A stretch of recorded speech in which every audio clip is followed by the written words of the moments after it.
রোদে দেওয়ার ঝামেলা ছাড়াই খুবই সহজে কাঁচা আমের ঝুরি আচার। এত সহজ বানানো আর এত কম সময় লাগে। আপনাদের যখনই আচার খাওয়ার ইচ্ছে হবে, কাঁচা আম থাকলেই কিন্তু এই আচার আপনারা বানাতে পারবেন। ভীষণই সহজ বানানো। দেখুন কতটা ঝরঝরে হয়েছে, দেখে বুঝতে পারছেন। এই দেখুন আচারটা।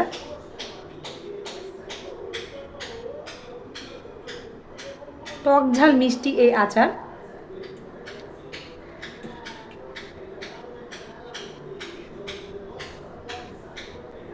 আসসালামু আলাইকুম। রেক্সোনা কুকিং অ্যান্ড ব্লগে আপনাদের সবাইকে স্বাগত জানাই। আশা করি সবাই ভালো আছেন।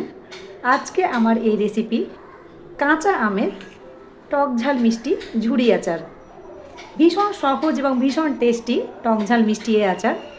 তাহলে দেরি না করে কথা না বাড়িয়ে চলুন তাহলে দেখে নিন আমি আজকের এই আচার কিভাবে বানাই। কাঁচা আমের ঝুরি আচার বানানোর জন্য আমি এখানে 1 কিলো মতো আম নিয়েছি, কাঁচা আম। এই আমটাকে আমি পরিষ্কার করে আগে ধুয়ে নিয়েছি একবার। এবারে আমটাকে চোকাগুলো ছাড়িয়ে নিব।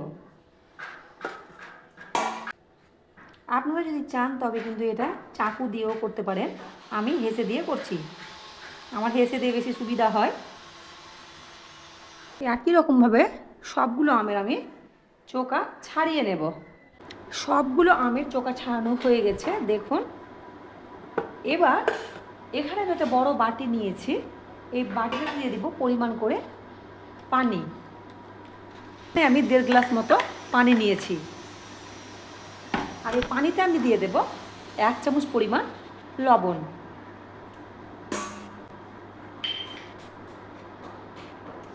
এবার এই আমগুলোকে আমি কাটবো। যেভাবে আমরা সরু সরু করে আলু ভাজা করি কুচি করে, সেই রকমভাবে এই আমগুলোকে আমি কাটবো আর এই লবণ পানির মধ্যে রেখে দেব। আমি একটা আম নিয়ে নিয়েছি, এবার কাটবো আমটাকে। এই লম্বাভাবে আমটাকে আমি ধরেছি। তবে আলু কাটি একই রকমভাবে। এই দেখুন আটি হয়নি কিন্তু ঠিক মতো আমে এখনও। দিয়ে এইভাবে কাটার পরে আবার এটাকে লম্বা করে কাটবো। এই দেখুন এইরকমভাবে, যেভাবে আলু কাটি সরু করে সেম প্রসেস একদম। দিয়ে লবণ পানিতে রেখে দেবো, এতে আমের কষটা বেরিয়ে যায়। এই যে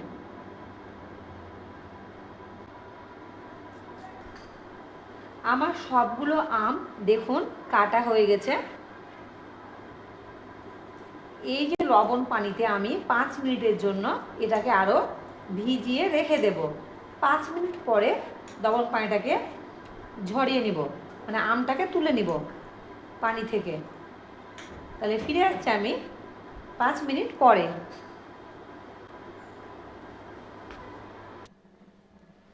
5 মিনিট হয়ে গেছে। এবার আমি এখানে একটা ঝাঁঝরি নিয়ে নিয়েছি, পানিটাকে ঝরিয়ে নিব আমের। সেই বড় বাটিটা নিয়ে নিলাম, ধুয়ে নিলাম বাটিটাকে। এবারে আমটাকে এই বড় বাটির মধ্যে নিয়ে নিব। সব আম নেওয়া হয়ে গেছে আমার দেখুন। এবার এখানে আমি দিয়ে দিব চিনি। এই আমের আচারটা কিন্তু টক ঝাল মিষ্টি হবে, একদম মিষ্টি খুব বেশি দেব না। 1 কাপ, আরও 1 কাপ আমি এখানে চিনিটা দিয়ে দিব।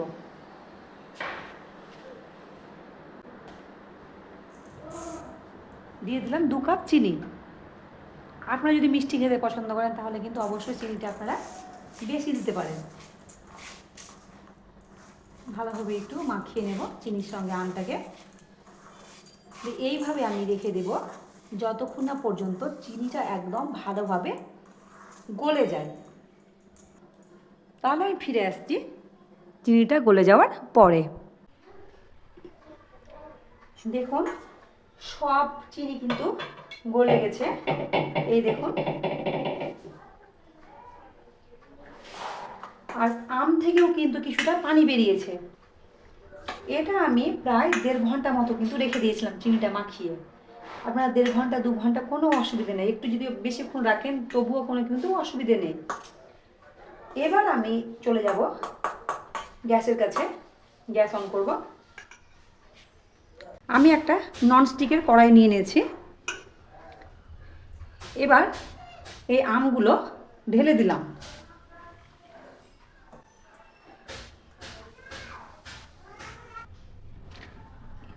গ্যাসের ফ্লেমটা আমি হাইতে রেখেছি।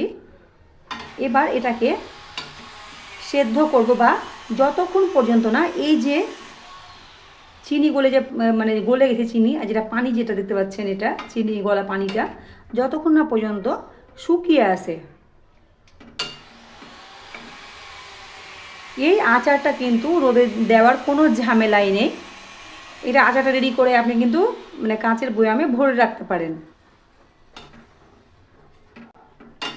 খুব সহজ বানানো এই আচারটা, কাঁচা আমের ঝুরি আচারটা।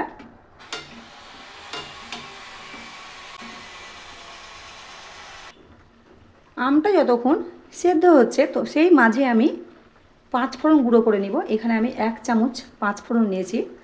আচারের প্রধান মশলা কিন্তু 5 ফোড়ন। 5 ফোড়ন না দিলে কিন্তু আচার একদমই ভালো লাগে না খেতে। এই 5 ফোড়নটাকে আমি হালকা গরম করে ভেজে নিব শুকনো তাওয়াতে। তারপরে এটাকে মিক্সিতে গুঁড়ো করে নিব। আমগুলো দেখুন একটুও কিন্তু ভেঙে যায়নি, যেহেতু আমি চিনি মাখিয়ে রেখে দিয়েছিলাম আমটাকে, তার জন্য এটা কিন্তু ভাঙেনি। দেখুন সবগুলো কিন্তু গোটা গোটা হয়ে আছে, দেখতে পাচ্ছেন আপনারা। এবার আমি এই সময় দিয়ে দেব 1/2 চামচ নিয়েছি লাল লঙ্কার গুঁড়ো, ঝাল লঙ্কা এটা, আর নিয়েছি 1 চিমটি মতো হলুদের গুঁড়ো। আপনারা কিন্তু ঝালটা অবশ্যই নিজের পছন্দ মতো কিন্তু দেবেন। যেহেতু চিনির রসটা অনেকটাই বেশ টেনে নিয়েছে, দেখতে পাচ্ছেন আপনারা। এই পর্যায়ে আমি গ্যাসের ফ্লেমটা লো টু মিডিয়ামে করে দিয়েছি। এই মিডিয়াম ফ্লেমে এখন আমি এটাকে আচারটাকে তৈরি করব। আর 5 থেকে 6 মিনিট রাখলে কিন্তু এই আচারটা আমার রেডি হয়ে যাবে। এই সময় দেখতে পাচ্ছেন কতটা চিনির আর শিরাটা আছে, এই যে অনেকটা বেশ টেনে নিয়েছে। এই সময় আমি দিয়ে দিব সেই 5 ফোড়নের গুঁড়োটা, ভালো করে মিশিয়ে নেব। ভীষণই সুন্দর একটা ফ্লেভার আসছে 5 ফোড়ন গুঁড়ো দেওয়ার জন্য। এই দেখুন আচার কিন্তু একদম রেডি। এই পর্যায়ে আমি এটাকে একটা থালার মধ্যে ঢেলে নেব, দিয়ে ঠান্ডা করে নেব। তাহলে যখনই আপনার আচার খেতে ইচ্ছে করবে, তাহলে এটা কত সহজে বানিয়ে নিতে পারবেন, কত সহজে কত কম সময়ের মধ্যে কিন্তু রেডি হয়ে যায়। তাহলে আজকে আমার এই কাঁচা আমের ঝুরি আচার কেমন লাগলো আপনাদের অবশ্যই কিন্তু জানাবেন। যদি আমার এই ভিডিওটি ভালো লাগে তাহলে অবশ্যই লাইক কমেন্ট শেয়ার করবেন। আমার চ্যানেলটিকে সাবস্ক্রাইব করে পাশে থাকবেন। আমরা দেখাই একটু কাছ থেকে কতটা সুন্দর হয়েছে। এই দেখুন, দেখে নিশ্চয়ই বুঝতে পারছেন। সবাই ভালো থাকবেন, সুস্থ থাকবেন। আবার দেখা হবে পরের ভিডিওতে। আমি এবার থালাতে একটা ঢেলে নেব। গ্যাসের ফ্লেম অফ করে দিলাম। এই দেখুন আমি একটা থালাতে ঢেলে নিয়েছি। এই দেখুন কতটা সুন্দর লাগছে দেখতে, তাই না?